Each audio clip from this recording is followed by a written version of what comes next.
이 시간 말씀의 제목은 꿈과 해석과 긍휼을 구한 다니엘. 꿈과 해석과 긍휼을 구한 다니엘입니다. 18절 요절입니다. 18절 같이 읽어보겠습니다. 시작. 하늘에 계신 하나님이 이 은밀한 일에 대하여 불쌍히 여기사 다니엘과 친구들이 바벨론의 다른 지혜자들과 함께 죽임을 당하지 않게 하시기를 그들로 하여금 구하게 하니라. 네. 바벨론 왕이 한 꿈을 꾸고, 느부갓네살 왕인데 꿈도 알리고 해석도 알려달라 했습니다. 그래서 다니엘이 꿈과 해석을 구하고 또 이 은밀한 일에 대하여 불쌍히 여기사 바벨론 다른 지혜자들과 함께 죽임을 당하지 않도록 하나님의 긍휼을 구했습니다. 그래서 제목이 꿈과 해석과 긍휼을 구한 다니엘입니다. 2장 1절부터 보면 느부갓네살이 다스린 지 2년 되는 해에 느부갓네살이 꿈을 꾸고 그로 말미암아 마음이 번민하여 잠을 이루지 못한지라 그랬습니다. 하나님께서 특별한 꿈을 꾸게 하셨습니다. 불신 왕이라도 하나님께서는 그를 사용하셔서 하나님의 특별 계시를 주십니다. 느부갓네살 왕이 꾼 꿈은 단순한 인간 꿈이 아니라 하나님이 주신 특별한 계시의 꿈이었습니다. 성경에 기록되었다는 그것은 특별한 하나님의 계시였다는 것이죠.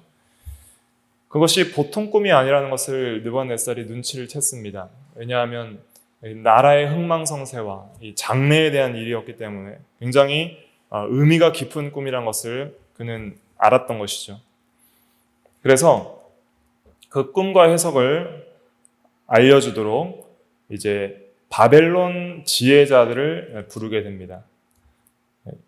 2절부터 보면은 왕이 그의 꿈을 자기에게 알려주도록 박수와 술객과 점쟁이와 갈대아 술사를 부르라 말하매 그들이 들어가서 왕의 앞에 선지라 그랬습니다. 그래서 이제 바벨론 지혜자들을 불러서 이제 왕이 그들에게 이르되 내가 꿈을 꾸었는데 그 꿈을 알고자 하여 마음이 매우 번민하다 그랬습니다. 그때 4절에 보니까 그 꿈을 알려주소서 그러면 해석해 드리겠나이다 그랬습니다. 꿈을 알려주면 해석해 주겠다 그랬습니다.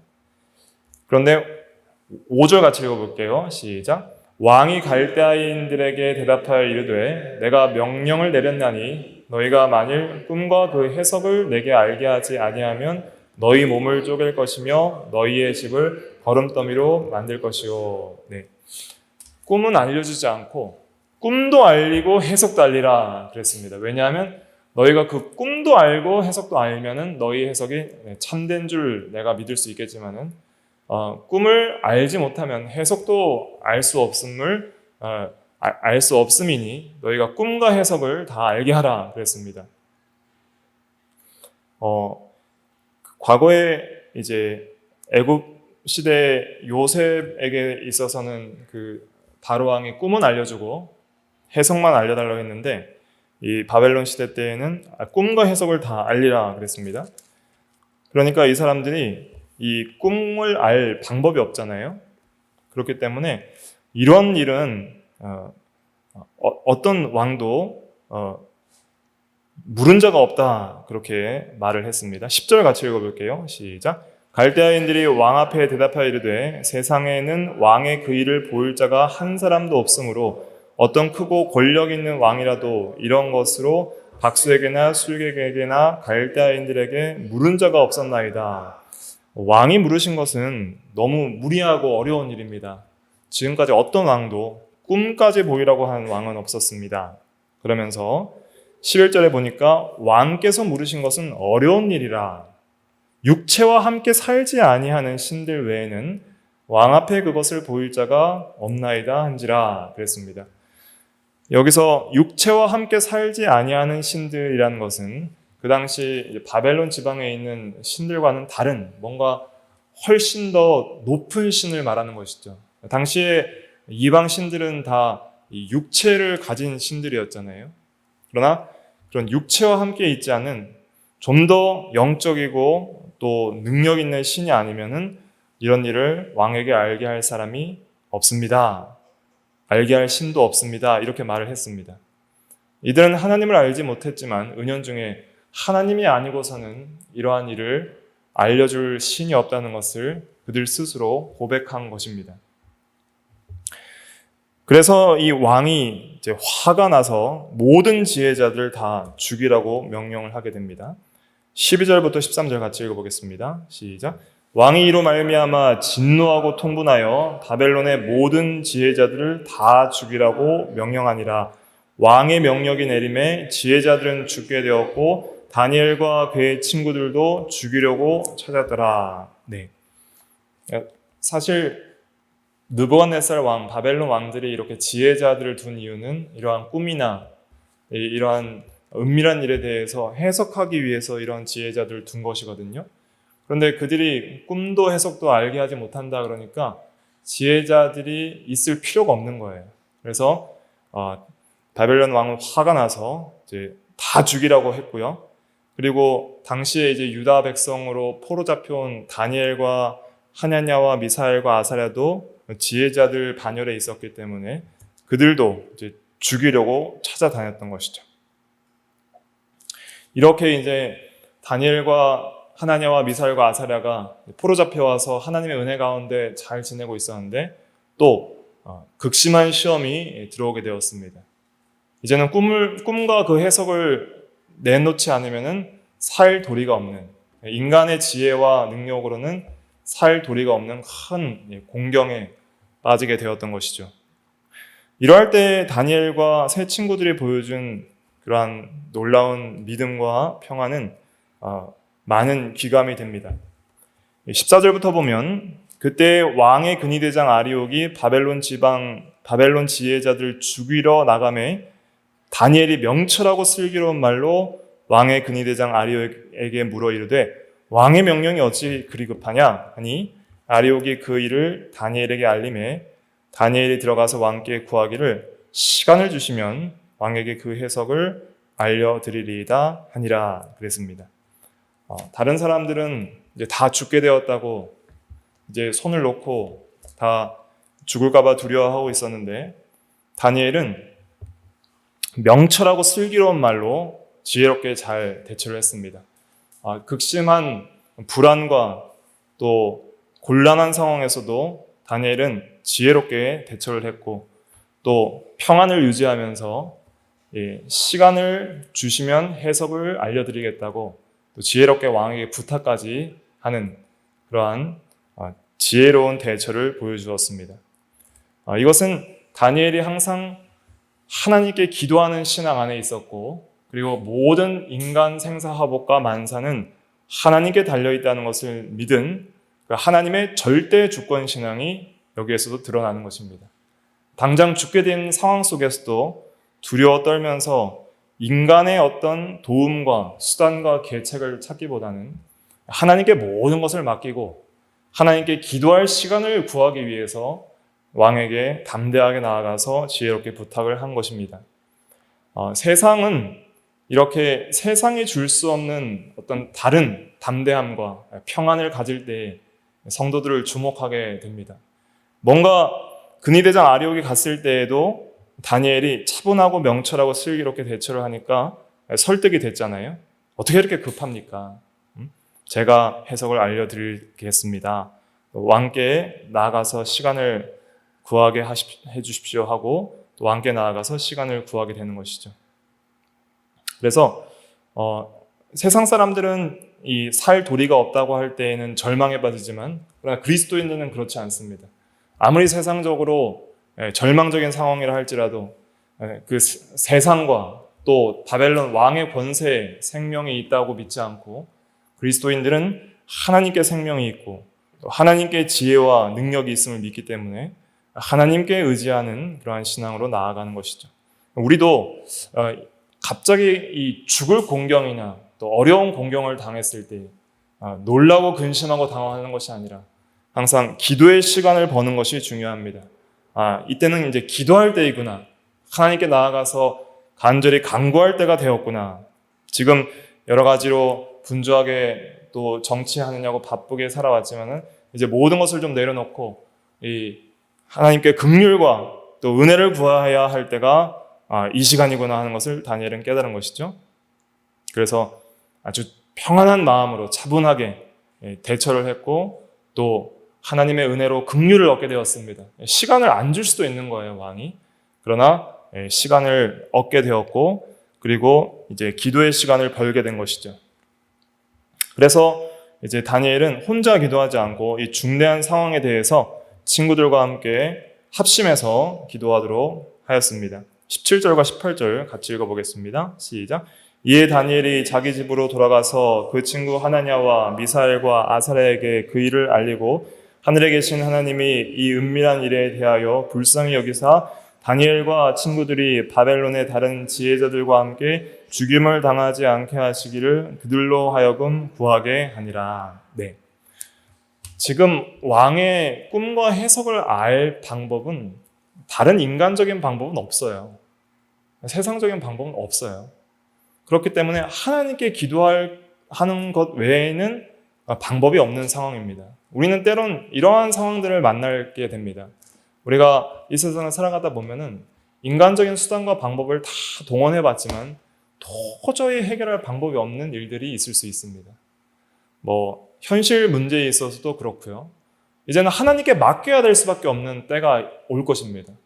모든 인간의 도리는 다 했지만은 더 이상 이제 우리가 할 수 없는 영역에 있어서는 하나님께 맡기는 것이죠. 세상 일에 있어서도 그런 것들이 있고, 인간관계에 있어서도 그런 일이 있고, 교회를 세워나가는 문제에 있어서도 그런 것이 있고, 특별히 이 성도의 구원을 이루어 나가는 문제에 있어도 우리가 해야 될 우리의 사명과 노력은 다 하지만은 또 하나님이 주권적으로 해주셔야 할 부분은 기도하는 거예요. 질병의 문제도 그럴 수 있고, 특별히 이 하나님의 특별한 계시를 깨닫는 일, 진리를 깨닫고 하나님의 뜻을 깨닫고 하나님께서 느부갓네살 왕에게 주시는 이 특별 계신 하나님의 말씀을 깨닫고 그것을 해석하는 일, 이러한 일에 있어서도 이것은 하나님의 그 영역이기 때문에 하나님이 해석해 주시지 않으면 알 수 없는 그런 영적인 일이기 때문에 이것은 하나님께 구해야 하는 것이죠. 우리가 이 세상에서 기도해야 할 일들이 많이 있습니다. 그 중에 가장 중요한 기도의 제목 중에 하나는 하나님의 뜻과 지혜를 구하는 것이죠. 하나님의 특별한 계시의 진리의 말씀의 의미와 또 그것을 해석할 수 있는 지혜들을 구하는 것이라 할 수가 있겠습니다. 우리가 하나님께 이 세상에서 하나님께 지혜를 많이 구해야 됩니다. 특별히 오늘날 우리에게 이 내용을 적용하면은 이 당시에 이제 특별 계시는 꿈이나 환상을 통해서도 하나님이 주셨거든요. 성경이 완성되기 전에는 꿈을 꾸게 하셔서도 환상, 음성을 통해서도 특별 계시를 주셨지만은 이제는 이러한 방식으로 추가적인 계시를 주시지 않아요. 특별한 계시는 신구약 66권으로 종결이 되었습니다. 그리고 우리는 이 계시의 충족성을 믿는 사람들입니다. 개혁신앙에서 중요한 것 중에 하나는 무엇이냐면 오직 성경의 원리인데 그 오직 성경의 원리 중에 중요한 것은 이 성경이 충분하다는 것을 믿는 거예요. 우리의 신앙과 삶에 있어서 유일한 규범이자 충분한 규범임을 믿는 거예요. 그러니까 이 성경이 충분하다고 생각하지 않는 사람들은 성경 외적인 다른 것을 추가적으로 구하는 거예요. 그러나 오직 성경 중심의 신앙을 가진 사람들은 성경에 있어서 우리의 신앙과 삶에 있어서 필요한 모든 것이 성경에 있음을 믿고 오직 성경 신앙으로 나아가는 것이죠. 그래서 베드로후서 1장 19절에 보면 한번 찾아볼까요? 베드로후서 1장 19절 말씀.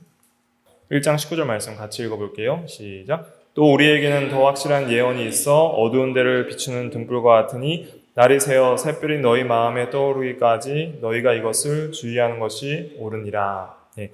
우리에게는 더 확실한 예언이 있다는 것은 이 예언은 이제 성경 말씀을 가리키는 것이죠. 뭐보다 더 확실한 것이냐? 베드로가 예수님을 변화산에서 마태복음 17장 5절에 변화산에서 영광 중에 변화하신 모습을 눈으로 보고 직접 듣고 한 그것보다 더 확실한 것이죠. 18절에 보니까 이 소리는 우리가 그와 함께 거룩한 산에 있을 때 하늘로부터 난 것을 들은 것이라. 네, 하늘로부터 하나님 아버지께서 아들에게 말씀하시는 소리를 듣고 또 아들이 변화하신 모습을 눈으로 직접 눈으로 보고 귀로 소리를 들은 것보다 더 확실한 게 성경이라는 거예요. 구약시대 때 이런 꿈이나 환상 이렇게 한 것으로 그친 것보다는 성경이 기록된 그 성경이 더 확실하다 하는 것이죠. 그렇기 때문에 오늘날 꿈이나 환상이나 음성이나 이런 것을 따라가지 말고 오직 성경만을 따라가야 됩니다. 그것이 성경과 맞을 수도 있어요. 꿈이 맞을 수도 있고 틀릴 수도 있고 또 내가 들은 환상이나 음성이 맞을 수도 있고 틀릴 수도 있지만은 그거에 우리가 그것을 따라가지 말고 오직 성경만 따라가면 됩니다. 성경만 따라가자 하면은 다른 거에 잘못 유혹을 받지 않게 되는 것이죠. 그리고 성경으로 충분한 거예요. 나에게는 좀 음성도 필요하고 꿈도 필요하고 환상도 필요하다고 될지 모르지만은 그것이 더 확실한 것이 아니라 성경이 더 확실한 거라 그랬어요. 성경이. 그렇기 때문에 성경만 따라가면 되는 것입니다. 그래서 오늘날은 이제 꿈이나 환상이나 이런 음성으로 우리에게 계시하시는 하나님이 아니라 성경의 말씀을 바르게 해석할 수 있는 성령의 감동으로 성경과 성령의 감동으로 우리를 인도하시는 것입니다. 그런데 이제 다니엘 시대 때는 아직 신구약 성경이 완성되기 전이기 때문에 하나님께서 이런 꿈과 환상을 통해서도 하나님의 계시를 알게 하셨던 것이죠. 그래서 이제 다니엘이 구한 것은 이제 하나님의 그 특별한 계시를 알고 또 해석할 수 있는 지혜를 구한 것입니다. 그래서 하나님께서 특별한 꿈을 바벨론 왕 느부갓네살에게 주셨는데 그 꿈에 대한 내용을 알게 하시고 또 그 해석을 알게 하여 주시옵소서 이렇게 간절히 구한 것이죠. 왜냐하면 특별한 계시인 하나님의 그 계시는 하나님이 아니고서는 알 수가 없습니다. 하나님의 성령의 조명이 아니고서는 알 수가 없는 것입니다. 그 고린도전서 2장 13, 14절 같이 찾아 읽어볼까요? 고린도전서 2장 13절과 14절 같이 읽어보겠습니다. 시작. 우리가 이것을 말하거니와 사람의 지혜가 가르친 말로 아니하고 오직 성령께서 가르치신 것으로 하니 영적인 일은 영적인 것으로 분별하느니라. 육에 속한 사람은 하나님의 성령의 일들을 받지 아니하나니 이는 그것들이 그에게 어리석게 보임이요 또 그는 그것들을 알 수도 없나니 그러한 일은 영적으로 분별되기 때문이라. 네. 십자가의 도나 복음이나 하나님의 말씀들은 다 영적인 것이기 때문에 육에 속한 사람은 알 수 없다는 거예요. 육에 속한 사람은 예수 믿지 않는 그 불신자를 가리킵니다. 육에 속한 사람. 그러나 성령의 사람, 하나님을 믿고 구원받아 하나님의 성령의 인도함을 받는 사람들은 영적인 일들을 분별해 나갈 수 있는 것입니다. 사람의 지혜가 가르친 말로 아니하고 오직 성령께서 가르치신 것으로 하나니 영적인 일은 영적인 것으로 분별하느니라 그랬습니다. 그래서 이 성경을 이해하고 깨닫는 것은 영적인 일입니다. 하나님의 진리를 이해하고 깨닫는 것은 영적인 일인 것이죠. 그래서 성령이 아니면, 성령의 사람이 아니면, 성령께서 깨닫게 해주시지 않으면 이해할 수도 없고 해석할 수도 없는 것이 특별한 계시인 하나님의 말씀입니다. 그래서 이것들을 또 구약시대 때 보여주는 거예요. 아무리 꿈을 꿔도 아무리 이 세상의 지혜자, 바벨론 지역의 전 세계 최고의 지혜자들, 그 당시 인간적으로 최고의 지혜자들도 하나님의 뜻과 계시와 그 해석은 알 수가 없는 거예요. 그것은 영적인 일이기 때문에. 오늘날도 아무리 공부를 많이 하고 이 세상의 학문에 능통한 사람이라 할지라도 성령이 없으면 그 안에 성령께서 영적인 일을 분별해 주시지 않으면 하나님의 말씀을 올바르게 해석을 할 수가 없습니다. 그렇기 때문에 믿지 않는 박사보다 믿는 주일학생들이 성경을 더 잘 아는 거예요. 성경을 바로 믿고 바로 이해하고 바로 깨닫는 것. 이것은 하나님의 성령의 일입니다. 하나님의 성령께서 그 믿는 자 가운데 역사하셔서 지혜를 주시는 거예요. 영적인 일을 분별하도록. 물론 이 세상 지혜에 있어서는 우리는 세상의 지혜자들을 따라 배워야 할 학문들도 있습니다. 수학은 목사가 잘해요? 수학 선생이 잘해요? 수학 선생이 잘하는 거예요. 그러니까 교회에서 수학 배울 게 아니라 유명한 수학 학원 강사에게 수학은 배워야 돼요. 과학도 그렇고 또 여러 이 일반적인 인문학이나 이 사회과학이나 우리가 이 세상적으로 필요한 학문이나 지혜들은 영어는 영어를 잘하는 영어 선생님을 배워야지 목사한테 배워서는 안 되겠죠. 물론 목사 영어를 잘하면 몰라도. 그러나 이 영적인 일, 하나님이 누구시며 죄가 무엇이며 예수 그리스도가 누구이며 구원이 무엇인지에 대한 것은 믿는 그리스도인들과 또 다른 목회자를 통해서 배워야지 그걸 바로 배울 수 있지.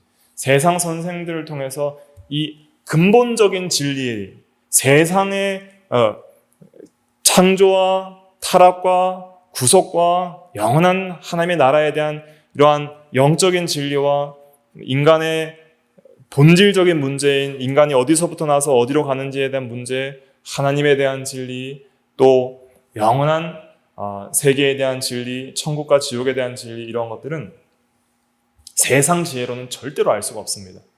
세상의 철학과 학문으로 알 수 있는 영역이 아닌 거예요. 하나님의 특별한 계시의 말씀과 성령의 지혜와 조명을 통해서만 알 수 있는 것이 이 영적인 일들이에요. 하나님과 구원과 또 하나님의 나라에 관한 일들. 이것은 영적인 일들이기 때문에 세상이 알 수 없는 일들인 것입니다. 그러니까 바벨론 지혜자들이 아무리 하나님의 특별 계시를 깨달으려고 해도 알 수가 없는 거예요. 느부갓네살 왕도 그 해석을 낼 수가 없는 거예요. 그것은 오직 하나님의 영이 함께하고 하나님이 친히 지혜를 주시는 그런 하나님의 사람들을 통해서만 알 수가 있는 것이 되는 것입니다. 우리가 이 세상에서 중요하게 구해야 될 것은 무엇인가? 그것은 하나님의 뜻과 그의 해석입니다. 우리가 정말로 이 세상에서 필요한 것, 간절히 찾고 구해야 될 것, 정말 구해야 될 지혜가 무엇인가? 잘 먹고 잘 살고 이 세상에 성통한 것, 그것이 주가 되어서는 안 되고 우리가 정말 주로 구해야 할 것은 무엇이냐면 하나님의 말씀과 그의 해석을 구해야 되는 것이죠. 그럴 때 우리는 참으로 바른 신앙과 또 바른 지혜로 이 세상을 바르게 걸어갈 수 있는 것입니다. 우리가 조금이라도 하나님의 지혜에 대한 관심이 있다면 많은 것을 구할 것입니다. 그래서 너희가 누구든지 지혜가 부족하거든 모든 사람에게 후히 주시고 꾸짖지 아니하시는 하나님께 구하라. 그리하면 주시리라. 야고보서 1장 5절에 말씀했죠. 그래서 우리가 이 세상을 살아가면서 많은 것들을 기도 제목이 있지만 특별히 진리를 깨닫게 해달라고 진리 가운데로 주의 성령께서 우리를 인도해달라고 많이 기도를 해야 됩니다. 왜냐하면 기도 가운데 하나님께서 깨닫게 해주시는 거예요. 특별한 하나님의 계시의 말씀은 기도하는 자가 깨닫게 됩니다. 공부도 많이 해야 됩니다. 성경을 배우고 바른 신학과 바른 신앙을 배워야 됩니다. 그러나 그것 가지고는 안 되는 거예요. 그거는 안 믿는 사람도 공부할 수 있는 거예요. 믿지 않는 사람도 개혁주의 신학 박사 될 수 있습니다. 그러나 진짜 신앙을 가지고 영적인 일을 분별하며 믿음으로 거룩하게 살아나는 그 구원과 영생의 길을 걸어갈 수 있는 그런 생명력 있는 진리는 기도하여 하나님의 은혜를 받는 자가 깨달을 수 있는 것이죠. 그래서 우리가 진리를 깨닫는 데 있어서 기도가 매우 중요하다 하는 것을 깊이 생각을 해야 되겠습니다. 그래서 이제 이것을 이제 간절히 구하게 되죠. 구했을 때 하나님께서 응답해 주셨습니다. 19절 같이 읽어보겠습니다. 시작. 이에 이 은밀한 것이 밤의 환상으로 다니엘에게 나타나 보임에 다니엘이 하늘에 계신 하나님을 찬송하니라. 네, 하나님께서 꿈에 대한 내용과 해석을 알려주셨습니다. 그 내용과 해석은 이제 25절부터 있는데 다음 시간에 살펴보도록 하고요. 꿈의 내용과 해석을 알려주셨는데 그 내용은 간단하게 요약하면 이것입니다. 세상 나라의 흥망성쇠, 세상 나라의 변천과 흥망성쇠가 영원한 하나님의 나라에 대한 계시를 주셨습니다. 그 놀라운 계시를 받게 되니까 진리를 깨닫게 되니까 너무 감사하고 진리를 깨닫게 해주신 하나님께도 감사하고 또 이것을 깨닫게 되니까 목숨을 잃을 뻔한 이 긴급한 상황에서 구원해 주신 것도 감사하죠. 사실은 이 꿈과 해석을 주셨을 때 여러분들 즉시 하고 싶은 게 뭐이겠습니까? 즉시 보통 사람들은 뭐 하겠어요? 당장 느부갓네살 왕에게 달려와서 왕이여 내가 해석과 꿈을 알았습니다. 당장 알려드리겠습니다. 하면서 자기의 목숨을 빨리 구하기를 그렇게 원했을 수 있는데 다니엘은 그렇게 하지 않았어요. 당장 가서 목숨을 구하려고 그 꿈과 해석을 알리지 않고 먼저 하나님께 감사하는 시간을 깊이 가졌습니다. 그 감사의 내용, 찬송의 내용이 20절부터 23절입니다. 다시 한번 읽어볼게요. 20절부터 23절 시작. 다니엘이 말하여 이르되 영원부터 영원까지 하나님의 이름을 찬송할 것은 지혜와 능력이 그에게 있음이로다. 그는 때와 계절을 바꾸시며 왕들을 폐하시고 왕들을 세우시며 지혜자에게 지혜를 주시고 총명한 자에게 지식을 주시는도다. 그는 깊고 은밀한 일을 나타내시고 어두운 데에 있는 것을 아시며 또 빛이 그와 함께 있도다. 나의 주상들의 하나님이여 주께서 이제 내게 지혜와 능력을 주시고 우리가 주께 구한 것을 내게 알게 하셨사오니 내가 주께 감사하고 주를 찬양하나이다. 곧 주께서 왕의 그 일을 내게 보이셨나이다 하니라. 네. 그래서 보통 사람들은 이제 이 감사치 아니하는 사람들이 많이 있습니다. 은혜 받기 전에는 은혜를 갈구하며 하나님 안 도와주시면 죽습니다 하는 간절한 마음으로 기도를 하고 하나님의 은혜를 구하지만 은혜 받고 나서는 일이 해결되고 나서는 감사치 아니하고 하나님을 떠나는 자들이 많이 있습니다. 예수님 시대 때에도 나병 환자 10명이 예수님을 만나서 우리를 불쌍히 여기소서 하였습니다. 누가복음 17장 12절부터 19절에 보면 그때 10사람이 구원을 받았지만 9사람은 다 떠나서 가버리고 한 사람만 돌아와서 감사했다 그랬습니다. 감사하는 사람들이 많지 않은 시대. 이 시대는 감사치 아니하는 시대. 말세에 이 죄악이 관영하고 고통하는 때에는 감사치 않는 시대. 디모데후서 3장에 보면 감사치 않는 시대가 이 시대입니다. 그러나 우리는 항상 하나님의 은혜에 감사하는 겸손한 신앙이 필요합니다.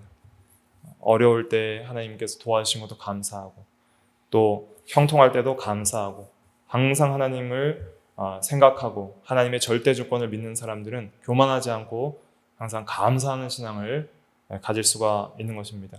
다니엘에게 배울 수 있는 신앙의 모본들이 많이 있는 것이죠. 그러나 이 모본의 최고의 모본은 역시 우리 주 예수 그리스도의 모본이라 할 수 있습니다. 예수님은 고난과 시험의 때에 십자가 앞에서도 하나님께 영광을 돌리며 감사했던 것이죠. 그리스도를 많이 닮아가는 사람일수록 그리스도의 형상이 나오게 되는 것입니다. 그래서 이렇게 감사함으로 하나님께 영광을 돌리고 이제 나아갈 때 놀라운 은혜를 얻게 되었던 것이죠. 그래서 이제 다음 시간에 살펴보겠지만 그들은 더욱더 존귀하여지고 또 놀라운 계시를 통해서 그들의 신앙은 더욱더 견고해지고 하나님의 절대 주권을 믿는 신앙으로 더욱더 견고해졌습니다. 우리가 이 세상을 살아가면서 가장 우리 성도들에게 소망과 기쁨이 되는 것은 무엇이냐면 진리를 깨닫는 거예요. 그리고 그 진리를 깨닫는 중심에는 하나님의 성품을 깨닫는 것이 있습니다. 다니엘이 이번 사건을 통해서 뭘 깊이 깨달았냐면 하나님이 누구신가를 깨달은 거예요. 이것이 중요합니다. 이 사건을 통해서 그는 목숨이 위태로운 상황을 닥쳤고 또 이 꿈과 해석을 하나님께 구해야 하는 기도를 하였지만 그 모든 상황 가운데서 하나님이 누구신지를 깊이 깨달아 나갔습니다. 그의 찬양을 보십시오. 영원부터 영원까지 20절에 영원부터 영원까지 하나님의 이름을 찬송할 것은 지혜와 능력이 그에게 있음이로다. 하나님은 지혜의 하나님이요 능력의 하나님을 깨달았고요. 그 다음에 그 꿈과 해석을 이해하면서 왕을 폐하시고 세우시는 절대 주권의 하나님. 인간 나라의 왕들을 세우시는 만왕의 왕이요 인간 나라를 다스리시는 참된 왕이시고 지혜자에게 지혜를 주시고 총명한 자에게 지식을 주시는 분임을 깨닫게 된 것이죠. 이것이 가장 중요한 깨달음입니다. 하나님의 성품과 하나님의 속성과 하나님이 누구신지를 알아가는 것이 우리 구원에 있어서 가장 중요한 일입니다. 영혼이 구원을 받고 자라난다는 것은 하나님을 아는 지식에 자라는 것과 같은 거예요. 하나님을 많이 알아갈수록 그 영혼이 거룩해집니다. 거룩하신 일을 아는 것이 거룩을 이루어 나가는 거예요. 그래서 우리가 이 세상을 살아가면서도 우리가 항상 하나님을 가까이 하고 하나님을 잊지 말아야 됩니다. 이 다니엘서를 통해서 다니엘서 전체를 관통하고 있는 중요한 핵심 사상 중에 하나가 하나님의 절대 주권 사상이에요. 하나님이 왕이시다는 사상이에요. 포로 잡혀가는 유다 백성에게도 그 느부갓네살 왕이 그들의 왕이 아니라 하나님께서 참 왕이시다 하는 그 사상이 이 다니엘서를 관통하고 있습니다. 그 왕이신 하나님께서 세상 나라를 주관하시고 하나님의 나라를 세워나가신다는 것을 깊이 있게 다니엘서를 통해서 증거하고 있는 것이죠. 그래서 우리는 오늘날 이 세상을 살아갈 때 항상 하나님을 가까이 하고 또 어려울 때나 또 형통할 때나 항상 하나님께 감사하며 기도하는 생활을 게을리하지 말아야 되겠고, 특별히 우리가 기도를 통해서 하나님의 계시의 말씀과 그 해석을 구하는 기도, 지혜와 영적인 일을 분별할 수 있는 지식을 구하는 기도를 우리가 힘써야 되겠고요. 또 그 가운데서 하나님을 아는 지식에 있어서 자라나기를 간절히 소망해야 되겠습니다. 기도하겠습니다.